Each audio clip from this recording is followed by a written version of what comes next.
আমি আজকে তৈরি করে দেখাবো বেলে মাছের ভুনা রেসিপি।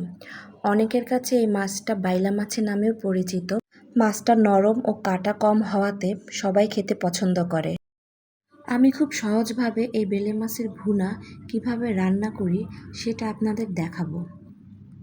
এখানে আমি মাছটাকে ভালো মতন পরিষ্কার করে হলুদ আর লবণ আগে থেকেই মেখে রেখেছি, যাতে মাছটার ভিতরে ভালো করে লবণটা ঢুকতে পারে। তারপর আমি 1 কাপের মতন পেঁয়াজ কুচি অ্যাড করেছি। পেঁয়াজটা নরম করার জন্য 1 চামচের মতন আমি লবণ দিয়ে দিব। তারপর ভালো করে মিশিয়ে নিব।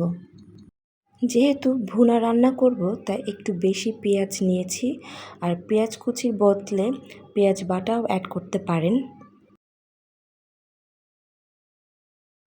পেঁয়াজটা তেলের সাথে লেগে না যায় সে কারণে একটু পানি অ্যাড করে দিব। এখন আদা বাটা আর জিরা বাটা অ্যাড করে দেব।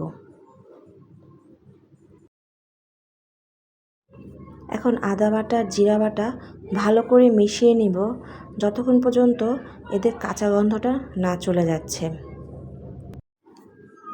এখন অ্যাড করে দেব মরিচের গুঁড়া 2 চা চামচ, ঝাল পরিমাণ মতন যে যেমন ঝাল খায়, আর হলুদের গুঁড়া 1 চা চামচ।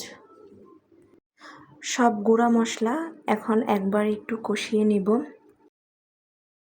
বেলে মাছের স্বাদটা বাড়ানোর জন্য কিছু টমেটো কুচি দিয়ে দিব। নরম হওয়া পর্যন্ত টমেটো কুচিটা কষিয়ে নিব। টমেটো কিছু অ্যাড করলে বেলে মাছের স্বাদটা অনেক বেশি বেড়ে যায়, খেতেও মজা লাগে। এবার পরিমাণ মতন পানি দিয়ে দিব।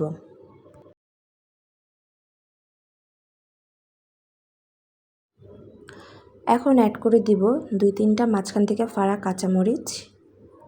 এতে করে কাঁচামরিচের ফ্লেভারটা খুব সুন্দর লাগে। বেলে মাছগুলো খুবই নরম হয়ে থাকে এবং অল্প সময়ের ভিতরে রান্না হয়ে যায়। তাই মাছটাকে আলাদা করে আর ভেজে নেওয়ার কোনো দরকার নেই। মাছটা এভাবেই রান্না করা যাবে এবং খেতেও অনেক মজা হয়। এখন একটু মাছটা ঝোলের সাথে একটু মিশিয়ে দিব, যাতে মাছের ভিতরে ঝোলগুলো ভালো করে ঢুকতে পারে।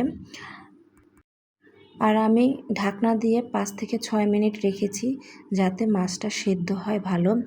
এখন ঢাকনা উঠানোর পর মাছটা আমি এপিট ওপিট করে দেব, আর আলতোভাবে করে দিতে হবে, কারণ হচ্ছে মাছটা অনেক নরম, যাতে ভেঙে না যায়। মাছের গায়ের উপর যখন তেল ভেসে উঠবে তখন ধনিয়ার পাতা অ্যাড করে দিব। এভাবে 5 থেকে 6 মিনিট আবার রান্না করে নিব, যাতে মাছটা 2 পাশ থেকে ভালো করে সেদ্ধ হয়ে যায়। এভাবে রান্না করলে মাছটাকে আর কঠিন মনে হবে না, খুবই সহজ মনে হবে। আর এখানে আমার রেসিপিটা হয়ে গিয়েছে।